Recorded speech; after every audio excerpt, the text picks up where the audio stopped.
जय जय विठ्ठला जय जय जय विठ्ठला जय जय जय विठ्ठला जय जय जय विठ्ठला जय जय जय विठ्ठला जय जय जय विठ्ठला बोलो नारायणा जय जय विठ्ठला बोलो नारायणा जय जय विठ्ठला जय जय विठ्ठला जय जय विठ्ठला सर्वत्र गोविंदनाम संकीर्तनम जय बोल सद्गुरु महाराज की जय। हरे रामेति कृष्णेति नाम संकीर्तनं सदा लोकक्षेमाय कुर्वन्तं प्रेमिकं सद्गुरुं भजे।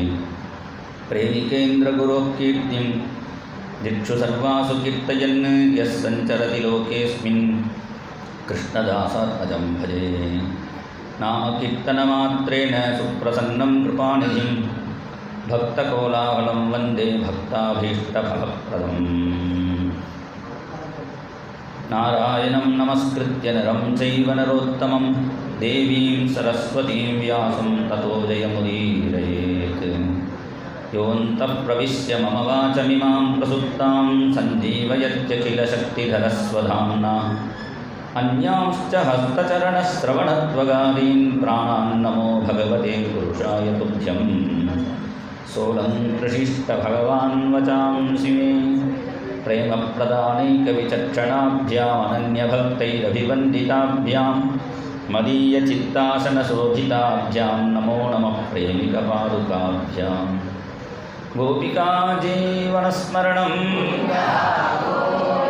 जय बोल सद्गुरुनाथ महाराज की जय। सोषाचमे सुदिनंचमे நல்ல சுதினம் இன்றைய தினம். எது சுதினம்னா என்னைக்கு சத்சங்கம் கிடைக்கிறதோ அன்னைக்கு சுதினம்.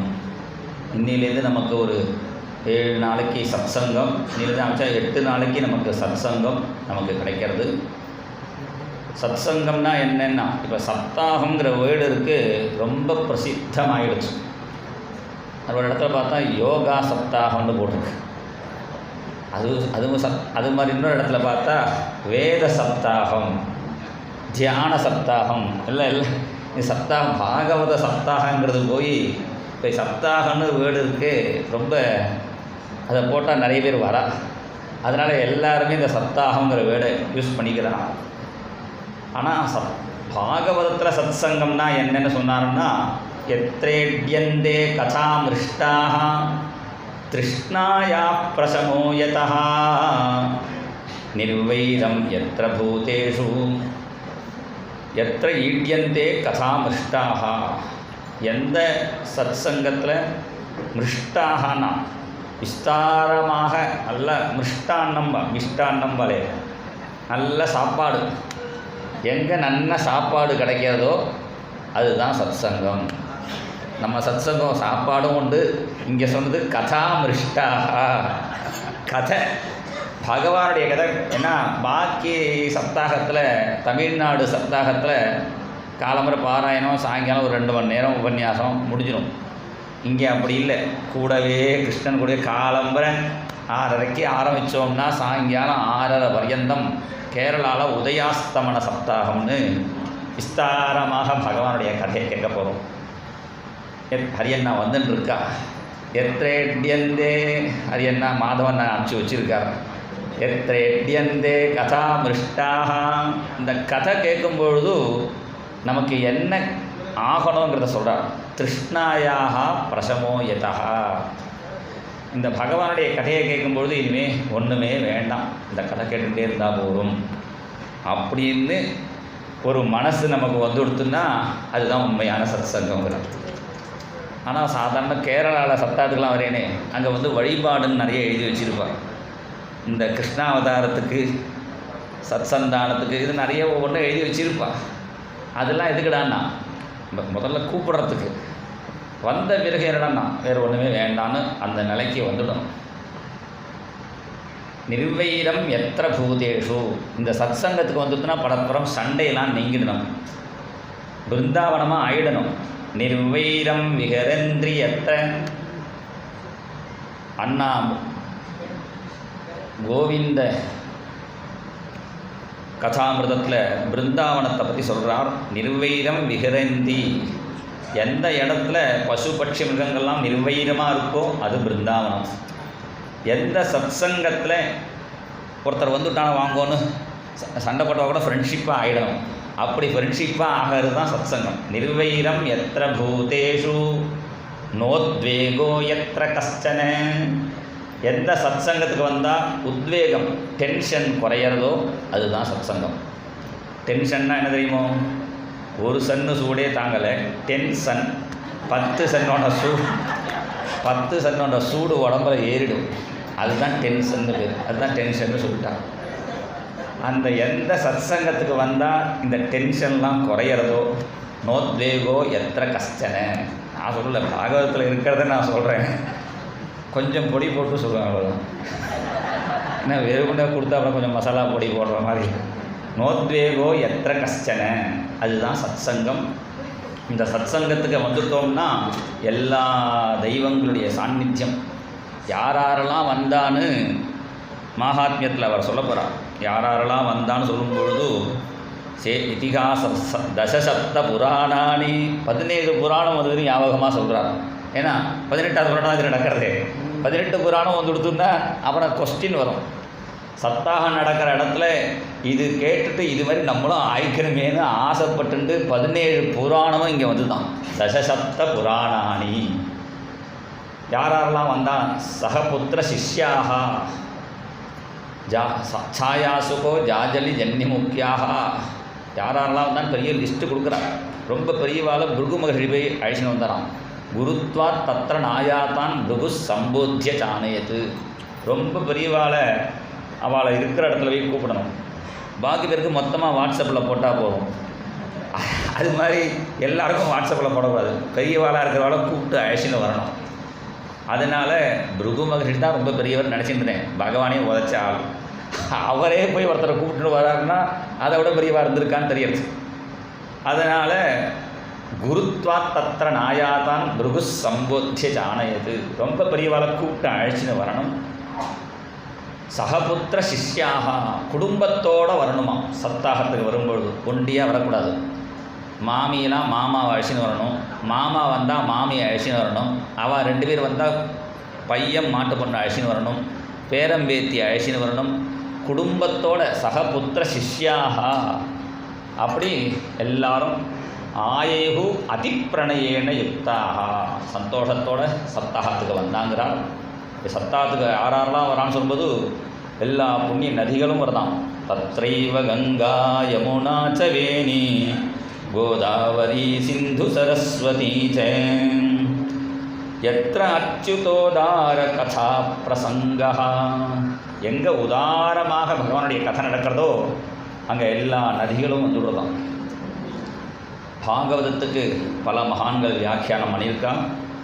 அதில் ஏகநாதர்னு ஒரு மகாபாகவதர், ஏகநாதி பாகவதன்னு மகாராஷ்டிரத்தில் ரொம்ப பிரசித்தம்.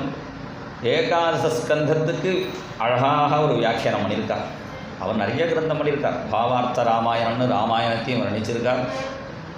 அவர் டெய்லி பாகவதம் கதை சொல்லுவார். அவர் கதைக்கு கிருஷ்ணனே விசிறிட்டு இருப்பான் பக்கத்தில். அப்படி பாகவதம் சொல்லும் பொழுது டெய்லி ஒரு பொண்ணு, நல்ல சின்ன பொண்ணு, நல்லா ட்ரெஸ் பண்ணிட்டு முன்னாடி உட்காந்து ரசித்து கேட்டுட்டு இருப்பாள். கதை முடிஞ்சால் கிளம்பி போயிடுவாள். டெய்லி இப்படி வந்துட்டு இருந்தால் ஜனங்களுக்கு என்னென்னா, இப்போ நான் கதை சொல்லும்போது ஒரு கேரளா பொண்ணு இங்கே உட்காந்து ஒரு குட்டி உட்காந்து கேட்டுட்டு இருக்கா வச்சுக்கோங்க. டெய்லி வந்துட்டு இருக்கா. இங்கே மாத்திரம் வந்தால் பரவாயில்ல, நான் எங்கே போனாலும் கூட கூட வந்துட்டு இருந்தான்னா சந்துருக்கும் அந்த குட்டிக்கும் ஏதோ சம்பந்தம். ஜனங்களுடைய சுபாவம். இது உபன்யாசகாரி எல்லாருக்குமே அந்த ப்ராப்ளம் உண்டு. இதில் ரொம்ப ஆனந்தமாக இருந்தவர் சந்தோஷப்பட்டு இதில் வந்து ப்ராக்டிக்காக இருந்தோம் அண்ணா ஒண்டி தான். ஏன்னா மாமாவே மாமி அழிச்சு வந்துடுவாங்க. அதனால் அந்த ப்ராப்ளம் இல்லை. இங்கே ஏகநாதர் கதையில் நான் ரொம்ப ஜாஸ்தி சொல்லக்கூடாது, சூட்சமாக சொல்லுவேன் அவ்வளோதான். அதனால் ஏகநாதர் உபன்யாசத்துக்கு ஒரு பொண்ணு டெய்லி வருவாள். அந்த காலத்தில் ராத்திரி 10 மணிக்கு உபன்யாசம் பண்ணுவாள். அப்புறம் கிளம்பிப்போம். அப்புறம் எல்லாருக்கும் ஏகநாதர் தான் விவாகம் ஆனவர் தான். இருந்தால் கூட இந்த பொண்ணு யார் ஏதோ சம்பந்தம். ஜனங்களுடைய பலவிதமான ஜனங்கள், உத்தம மத்தியம தாமசமான ஜனங்கள்லாம் இந்த பொண்ணு யார், டெய்லி வரா, கதை முடிஞ்சு நமஸ்காரம் பண்ணிட்டு போகிறான்னு பின்னாடியே சந்தேகப்படுறவா 2 பேர் பின்னாடியே போயிட்டு இருந்தான். போனால் அந்த பொண்ணு என்ன பண்ணினா, அந்த கோதாவரியில் இறங்கினா அப்படியே மறைஞ்சு போயிட்டான். அப்போ தான் புரிஞ்சுது, சாட்சாத் கோதாவரி நதியே பிரத்யக்ஷமாக வந்து ஏகநாதருடைய பாகவதம் கேட்க வந்தாள். அடுத்த நாளேருந்து அந்த பொண்ணு வரலை. என்ன, தெய்வங்களுக்கு சந்தேகப்படக்கூடாது. ஒரு தெய்வத்தில் விசுவாசமாக இருக்கும்போது சந்தேகப்பட்டான்னா அப்புறம் மறைஞ்சிடும். அப்புறம் அந்த பொண்ணு வரலை. அப்புறம் அந்த பொண்ணு வரலைன்னு உடனே சந்தேகப்பட்டவாலாம் ஏகநாதரை நமஸ்காரம் பண்ணி, எங்களை மன்னிச்சுங்கோ, ஒரு பொண்ணு உங்கள்கிட்ட வந்து கேட்டுருந்தா யாரும் அந்த பொண்ணு, நாங்கள் உங்கள் மேலே சந்தேகப்பட்டு பின்னாடியே அந்த பொண்ணு பின்னாடி போனோம். அந்த பொண்ணு அப்படியே கோதாவரியில் நடந்து அப்படியே உள்ளுக்குள்ளே மறைஞ்சி போனதை பார்த்தோம். அப்போ தான் எங்களுக்கு புரிஞ்சுது, கோதாவரி தேவியே இங்கே உங்கள் கதையை கேட்க வந்திருக்காங்க. சொன்ன உடனேயே அவர் சொன்னார், நீங்கள்லாம் பாகவதா. ஏன்னா பாகவதம் கேட்டனால தான் கோதாவரி தேவியை தரிசனம் பண்ண முடியுது. இல்லை நதி தேவதைகளை பார்க்க முடியுமா? ஜலஸ்வரூபமாக தான் பார்க்க முடியும், தேவதையாக பார்க்க முடியாது. அதனால் உங்களுக்கு தேவதை தரிசனம் கொடுத்துருக்கா அந்த நதி தேவதை. பாகவதம் கேட்ட புண்ணியம் உங்களுக்கு. அவருக்கு தெரிஞ்சிருக்கமா இருக்கும். ஆனால் இவாளுக்காக அவள் அதை சந்தேகப்பட்டால் அப்புறம் கோதாவரி தரிசனம் கொடுத்தான்னு. இப்போ விஷயம் நமக்கு சொல்ல வந்த விஷயம் தான், எங்கே பாகவதம் நடக்கிறதோ அங்கே எல்லா தேவதைகளும், நதி தேவதைகளும், க்ஷேத்திர தேவதைகளும், சர்வ தேவதைகளும் அங்கே சாநித்தியமாக இருக்கார்கள் என்பது தான் பாகவதத்துடைய விசேஷம். ஒவ்வொரு ஊரில் ஒவ்வொரு ஸ்பெஷல் நைவேத்தியம்னு சொல்லுவாள். திருப்பதி போனால் லட்டு நைவேத்தியம், அரங்கத்துக்கு போனால் அரவண நைவேத்தியம். திருவரங்கத்தில் அரவணை ராத்திரி கொடுப்பான், அது ரொம்ப ஸ்பெஷலாக இருக்கும். கொட்டாரக்கரை போனால் அப்பம் நைவேத்தியம், அம்பலப்புழ பாயசம் நைவேத்தியம். இப்படி ஒவ்வொரு ஊரில் ஒரு ஸ்பெஷல் ஒரு வழிபாடுன்னு சொல்லுவாள். அது மாதிரி குருவாயூரில் என்ன வழிபாடுன்னா சப்தாகம்தான் வழிபாடு. அதனால் இந்த எல்லா ஊர்லேயும் சப்தாகம் நம்ம கேட்டாலும் குருவாயூரில் கேட்டால் அது விசேஷம். இதுதான் சப்தாகத்துக்குன்னு ஏற்பட்ட க்ஷேத்திரம். இந்த க்ஷேத்திரம் அது சப்தாகத்துக்காக ஏற்பட்ட க்ஷேத்திரத்தில் சப்தாகம் பாகவதமே ஸ்வரூபமான அண்ணாவுடைய புத்திரால் வந்து அண்ணாவோட சிஷ்யா. நான் பாகவத மகாத்மியத்தில் ஒரு வரி எழுதியிருக்கு, வக்து பார்ஸ்வே சகாயார்த்தம் அந்யஸ்தாப்யஸ்ததாவிதா. சப்தாகம் நடக்கும் பொழுது என்னென்ன நியமம் சொல்லும் பொழுது, யார் பாகவத பிரவச்சனம் பண்ணுறவரோ அவரை மாதிரியே அவருக்கு சகாயத்துக்கு அவரை மாதிரியேன்ட்டார். அவரை மாதிரியேன்னா அவரை மாதிரியே பிரவச்சனம் பண்ணுறவர், அவரை மாதிரியே ஞானோட அதே மாதிரி ஒரு ஆள் பக்கத்தில் இருக்கணுங்கிறார்.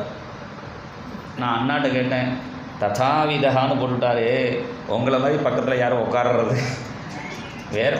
சகாயார்த்தம் ஒருத்தர் இருந்தால் போருன்னா பரவாயில்ல, சகாயார்த்தம் ததாவிதா அவரை மாதிரியே ஒருத்தர் பாகவதம் சொல்கிறதுக்கு உட்காந்துக்கணும் சொல்லியிருக்கே, உங்களை மாதிரி யாரும் சொல்ல முடியும் நானே தான். நீங்கள் தான் சொல்கிறீங்களே அண்ணா, சாதாரணமாக தான் பேசுவேன், நீங்களும் தான் சொல்கிறீங்களே அப்படின்னு. நான் நடந்துட்டு தான் சாதாரணமாக பேசும்போது உட்காந்துன்னு பேசுறதில்லை, பரிப்பிரசனைன்னு சேவையான்னு அண்ணாட்ட வந்து பேச டைம் கிடைக்காது. என்னால் கூட போகும்போது நடந்துட்டு தான் பேச முடியும். அது மாதிரி பரிப்பிரசனங்கும்போது உங்களை மாதிரி. அப்புறம் தான் அண்ணாவோட பாலலீல கதை ஒன்று பிரேமிக்க விஜயத்தில் வந்தது. அங்கே ஒரு சிவாச்சாரியார் மாமி இருந்தாலாம் சேங்கனூரில், மாலை கட்டி கொடுப்பாள். அந்த மாலை கட்டி கொடுப்பா. அந்த மாமிகிட்ட வந்து அண்ணாவுக்கு வந்து பெருமாள் தான் இஷ்டம், எங்கள் பெருமாளுக்கு ஒரு மாலை கட்டி கொடுங்கன்னு. பெருமாளுக்கெல்லாம் கட்டிக்கிற மாட்டேன், சிவனுக்கு தான் கட்டி கொடுப்பேன்னால அந்த மாமி. அந்த மாமிக்கு குழந்தை பாக்கியம் இல்லை. இப்போ அண்ணா சொன்னான், எங்கள் பெருமாளுக்கு நீங்கள் மாலை கட்டி கொடுத்தேன்னா என்ன மாதிரி ஒரு பையன் பிறப்பான்னாலாம். உடனே அந்த மாமி மாலை கட்டி கொடுத்தா, மாலை போட்டு குழந்தை பிறந்தது. அப்புறம் தான் இதை படிக்கும்போது ஒரு மாமி என் கூட இருந்த அந்த மாமி சொன்னான், என்ன மாதிரி பையன் பிறப்பான்னு அண்ணா சொன்னாலே அந்த பையன் யாருன்னு கண்டுபிடிக்க முதல்ல. அப்புறம் தான் நினச்சின்னா, ஆஹா சேங்கனூர்காரால் யாரையாவது பார்த்து கேட்கணும். அந்த சிவாச்சாரியார் மாமிக்கு அண்ணாவே சொல்லியிருக்காளே என்ன மாதிரி ஒரு பையன் பிறப்பான்னு, அது யாராக இருக்கணும் விசாரிக்கணும்னு நினச்சிட்டு இருக்கேன். இருக்கட்டும். இப்போ சொல்ல வந்த விஷயம், வக்து பார்ஸ்வே சகாயார்த்தம். கதை சொல்கிறவாளுக்கு அவரை மாதிரியே பக்கத்தில் ஒருத்தர் இருக்கு. ஏன்னா எப்போதுமே எந்த காரியம் நிரூபிக்கணுமா நடக்கணும். ஒருவேளை அவருக்கு தீட்டுக்கிட்டு வந்தால் கூட அது கண்டினியூ பண்ணி நடக்கணும். அதெல்லாம் யாருக்கும் வரக்கூடாது. இருந்தாலும் விஷயம் இங்கே சாஸ்திரம் சொல்கிறது, இது மாதிரி பண்ணணும்னா அது மாதிரி பண்ணணும். அதனால தான் அண்ணா எப்போதுமே ஒண்டியாக போக மாட்டான். இன்னும் 4 சிஷ்யாலோடு தான் போவாள் எப்போதுமே போவாள். ஆனால் அண்ணா முடிஞ்ச வரலையும் வேணுன்ட்டே உடம்பு முடியாட்டா கூட திராட்சையை போட்டுண்டு கஷ்டப்பட்டுண்டு சொல்லுவாள், தானே தான் சொல்லுவாள். இப்போ என்னை சொல்ல வைக்கணும்னா அதுக்கும் நான் பார்த்துருக்கேன். ஒரு தடவை நான் அவசரமாக ஒரு சப்தாகத்துக்கு போகணும், போகிற வழியில் அண்ணாவை நமஸ்காரம் பண்ணிட்டு போகலான்னு கும்பகோணத்தில் டாக்டர் ஆற்றுல நமஸ்காரம் பண்ணிவிட்டு பெட்டியோட ஓரமாக உட்காந்துருந்தேன். அவள் வழியும் கரெக்டாக தான் சொல்லிட்டு இருந்தா. திடீர்னு அப்படின்னு 2 இழுமினா, சந்துரு சொல்கிறையா அப்படின்னா, உண்மையாக இழுமல் வந்தால் கூட திராட்சையை போட்டுட்டு சொல்லுவார், இழுமல் வராட்டாலும் இழுமல் மாதிரி 2 தடவை சொல்லிவிட்டு சந்துரு சொல்கிறையானா உட்காந்து சொல்லுவார். 2ம் பண்ணுவாள் அண்ணா. அதனால் அப்போ அண்ணன் நான் சொல்ல அது கடைசி வரலையும் விடாமல் அப்படி பாகவதம் அப்படி நிஷ்டையாக சொன்னவர். அந்த பரம்பரையில் வந்தவாள்கிட்ட, ஏன்னா உத்தமமான க்ஷேத்திரத்தில் உத்தமமான பரம்பரையில் நீங்கள் எல்லாருமே அண்ணாட்ட கேட்டவா. யார்கிட்டவனா பாகவதம் சொல்லலாம், ஹரிஜி சொல்லுவார், யார்கிட்டவனா பாகவதம் சொல்லலாம், அண்ணாட்ட கேட்டவட்ட சொல்கிறது ரொம்ப சிரமம் அப்படிமா. ஏன்னா அது மாதிரி சொல்லலை ஏங்குருவாகும். அதனால் அது மாதிரி உத்தம ஸ்ரோதாக்கள் கிட்ட இந்த பாகவதம், உத்தமமான ஸ்தலம், உத்தம பக்தா, உத்தம ஸ்ரோதாக்கள் எல்லாமே உத்தமமாக இங்கே நடக்கக்கூடிய இடத்துல பாகவதமே நிகம கல்பதரோர் கலிதம் பலம். வேதத்துலேருந்து நழுவி விழுந்த பழம்னா அந்த வேதமும் முழுக்க படிச்சுட்டு அப்புறம் சாஸ்திரங்களும் படிச்சுட்டு, அதுவும் போதேந்திரால் தான் பாகவதத்தை அப்படி நிர்தாரணம் பண்ணினவர். போதேந்திராவுடைய மடியிலே வளர்ந்த குழந்தை மாதவன்ஜி, அங்கே அவர் அனுகிரகத்தினாலேயே பிறந்தவர். இதெல்லாம் ரொம்ப ரகசியம். அவர் அண்ணாவோட அனுகிரகத்தினாலேயே பிறந்து அங்கே போதேந்திரால் அந்த அதிஷ்டானத்திலே தவழ்ந்து அவருடைய கடாட்சத்திலேயே வளர்ந்து மறுபடியும் வெளியில் எங்கேயே படிக்க போனாலும் அண்ணா திருப்பி அழைச்சின்னு வந்து கூடவே இவர் ஸ்ரீதரன் 2 பேர். இவருக்கு தான் ஆரம்பத்துலேருந்து அண்ணா எல்லாம் சொல்லி கொடுத்து எங்களுக்கெல்லாம் மேல் பாடம் தான் சொல்லி கொடுத்தார். ஆரம்பம் எங்களுக்கு ஸ்ரீகாந்த் அண்ணா நடத்தினார். அப்படி அண்ணாவாலேயே வளர்க்கப்பட்ட அதை மாதவன்ஜி இப்போ மேலே மகாத்மியம் சொல்லுவார். கோபிகா ஜீவனஸ்மரணம். ஜெய் போல் சத்குரு மகாராஜ் கி ஜெய்.